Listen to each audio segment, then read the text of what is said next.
دویم واده. سلامونه او احترامات می قبول کړئ دوستانو. امید لرم چې ټول به روغ جوړ یاستئ. دوستانو یو ډیره خوندوره قصه در سره شریکوم، د ویډیو تر اخره موږ سره اوسئ. کیسه کوونکی وایي چې د 2013 کال یو ماښام کله چې زما په جیب کې د موبایل ګنټي وشرنګېده. کله مې چې موبایل اوکې که او سلام مې واچو، نو له هغه اړخ نه ځواب راغی چې تاسو پروفیسر عبدالله خبرې کوئ. ما ورته وویل هو.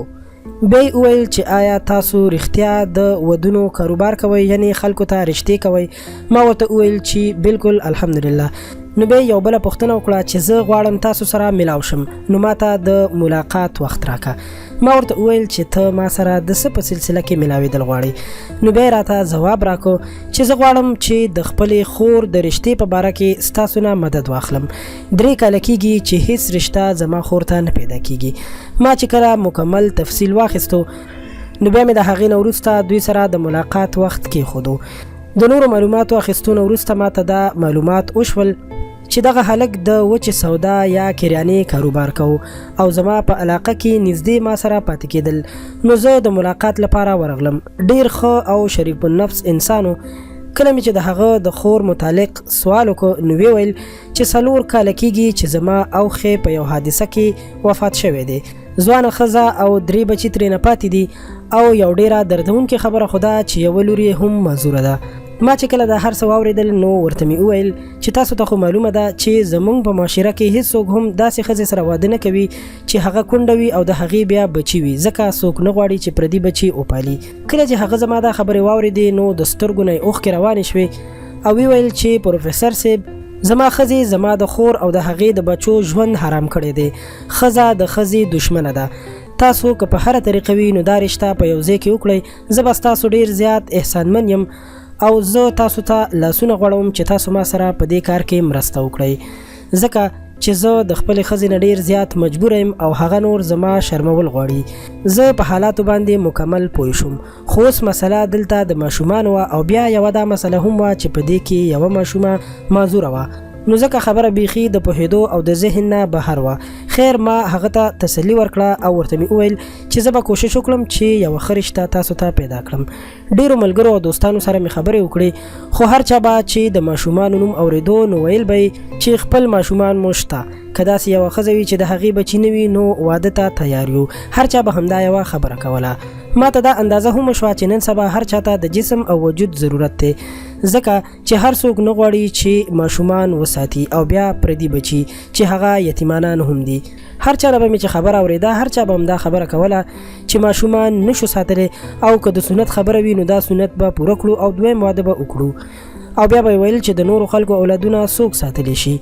2 میاشتې همداسې تېرې شوې. یوه ورځ زه خپل یو دوست سره ناستم چې هغه هولسیل ډیلر او یو ډېر ښه کاروباري انسان او یو ډېر مالداره انسان هم. په خبرو کې زما ذهن ته دا خبره راغله.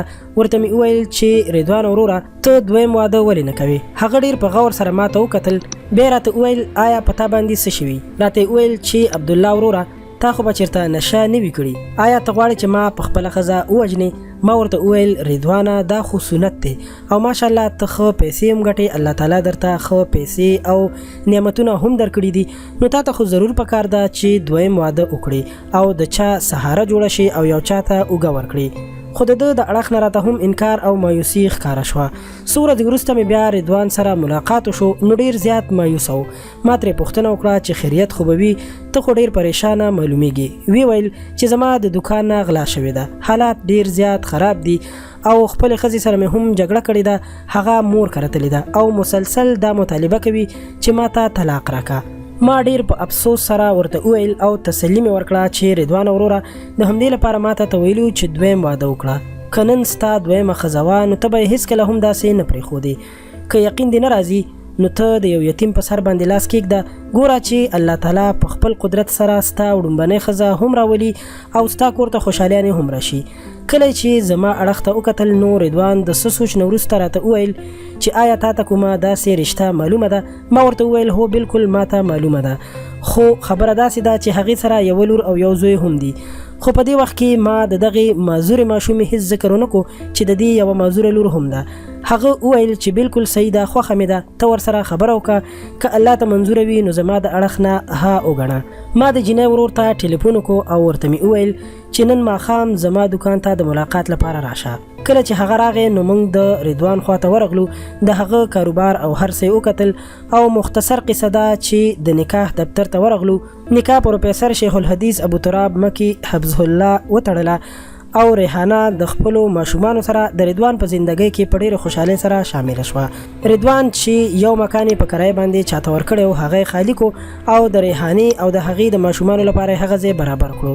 تر دې وخته پورې لومړنۍ ښځې ته دا معلومات نه و چې زما خاوند دویمه ښځه کړې، خو چې کله هغې ته معلومات وشول نو هغه لکه د توپان په شانتې راورسېده. کله چې کور خالي ولیدو نو خپل خاوند ته یې رینګ وکړو او ورته یې وویل چې کور ته راشه. کله چې دا کور ته ورغې نو لومبنۍ ښځه ورسره بیا په لانجه شوله، خو رضوان ورته وویل که ته نه اوسېږې نو مه اوسېږه، که طلاق اخلي نو بېشکه زه تا ته طلاق درکولی شم، او که غواړې چې دلته واوسېږې نو چې مخکې څنګه په عزت سره اوسېدې همغسې په عزت سره اوسېږه، او که نه وي نو ما پرېږده، زما ریحانه شته دی، زه به د نن نه وروسته دې سره خپل ژوند تېروم. لومړنۍ ښځې چې کله دا هر څه ولیدل چې اوس خو غشی د کمان نه وتی دی نو خاموشه شوه. اوس د رضوان په زندګۍ کې خوشحالیانې او بهارونه راغلي وو. ریحانې د دې زندګي د خوشحالیانو نه ډکه کړې وه. ماشومان اوس د ښار په ډېر ښه سکول کې داخل وو، خو رضوان به کله هم چې خپلې ښځې ته کتل نو د هغې په سترګو کې به یې یوه خاموشي او درد لیدلو، او دا به یې ویل چې څه خبره خو ضرور شته. رضوان یوه ورځ ماته وویل چې زه چې هر کله خپلې ښځې ته یعنې ریحانې ته په کور کې ګورم نو د هغې په سترګو کې یوه مایوسي غوندې ښکاري چې دا څه وجه ده. نو ما ورته وویل چې د دې نه خپله یوه لور بیله ده. رضوان چې کله دا خبره واورېده نو ویې ویل چې کومه لور؟ نو بیا د هغې نه وروسته ما ورته ټوله خبره وکړه.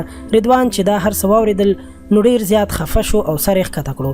په دغه ماښام باندې رضوان خپلې ښځې ته وویل چې ځان تیار کړه او ماشومان هم تیار کړه، نن موږ غواړو چې ستا ورور کره لاړ شو او یو ډېره ضروري خبره ده.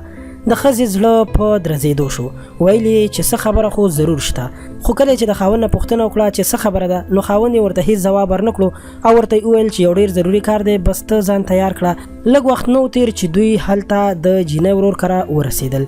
کله چې هلته ورسېدل نو رضوان خپلې ښځې ته وویل چې معذوره ماشومه چیرته ده. دومره اورېدلو او د ریحانې زړه نور هم په درزېدو شو او فکر یې وکړو چې اوس خو یو څه غلط کار کیدونکی دی. هغه دویمې کمرې ته لاړله. رضوان هم ورسره لاړو. کله چې ولیدل چې هلته یو معذوره ماشومه په ګندګۍ او غلاظت کې پرته ده او ډېر په کمزوري حالت کې ده. رضوان خپلې ښځې ریحانې ته وویل چې دې ماشومې ته زر تر زره جامې بدلې کړه او دا به اوس موږ ځان سره بوځو. ریحانې چې کله دا هر څه واورېدل نو د خپل خاوند په قدمونو کې پرېوتله. د ریحانې ورور هم خپل اوښی رضوان خپلې سینې ته راجوخ کو او په همدې طریقه رضوان دغه ماشومه ځان سره خپل کور ته بوتله. اوس دغه ماشومه د نورو ماشومانو په شانتې د رضوان، ریحانې او د هغې د لومبنۍ ښځې خپل ځان و. رضوان په ورځو کې ډېره زیاته ترقي وکړه. یوه ورځ رضوان او د دې ښځې ما ته دعوت راکړو. زه چې کله ورغلم نو د رضوان ښځې ما ته لاسونه وغوړول او راته یې وویل چې پروفیسر عبدالله صاحب ته هېڅکله هم د رشتو دا کاروبار مه پرېږده. که ستا مرسته نه وی نو نن به زما او د رضوان واده نه کېدو، او نږدې وه چې تر دې وخته پورې ما خپل بچي هم وجلي او خپله مې هم خودکشي کړې وه. عبدالله وروره خلکو ته ووایه چې واده هغه نعمت دی چې په شرطین سره د خلکو کورونو ته خوشحالۍ وړي او خوشحالۍ راولي. زما په شانتې په لکونو ښځې چې د دردونو او غمونو زندګي تېروي داسې ښځو ته هم خوشحالي ورکول دي. کاش چې دا نعمت په ټوله معاشره کې عام شي. دوستانو دا واقعه فرضي نه ده، دا رښتینې او حقیقي واقعه ده. اگر که په دې واقعه کې نومونه تبدیل شوي دي او د اصلي نومونو په ځای فرضي نومونه ایښودل شوي دي، خو په دې کې هیڅ شک نشته چې دا قصه رښتونې ده. دوستانو دویم واده واقعي یو نعمت دی او داسې ښځو سره واده کول په زندګۍ کې رښتیا هم ډېرې زیاتې خوشحالیان انسان ته ورکوي. خو دلته زموږ په معاشره کې څه ووایو؟ هر انسان غواړي دویم واده وکړي، خو کونډې ښځې سره هیڅوک واده نه کوي، او بیا هغه ښځه چې د چا بچي وي نو هغې سره خو بیخي څوک واده نه کوي. ځکه چې هر سړی غواړي چې د دویم واده مزې واخلي، خو د چا په سر باندې د شفقت او مینې لاس ایښودل نه غواړي. آیا دا سنت دی؟ کونډې ښځې خپل هغه ماشومان چیرته یوسي؟ آیا قتل یې کړي یا یې چېرته سمندر ته وغورځوي؟ څه ورسره وکړي؟ د مرګ او ژوند چا ته علم دی؟ هیڅ معلومه نه ده چې مرګ به کله خپلې پنجې خښوي. آیا تاسو ته معلومه ده که چیرته ستاسو بچو سره دغسې وشو نو بیا به څه کوئ؟ نو هیڅکله هم ناوخته کوئ مه، مخکې راشئ او دغسې خلکو په سر باندې د شفقت او مینې لاس کیږدئ.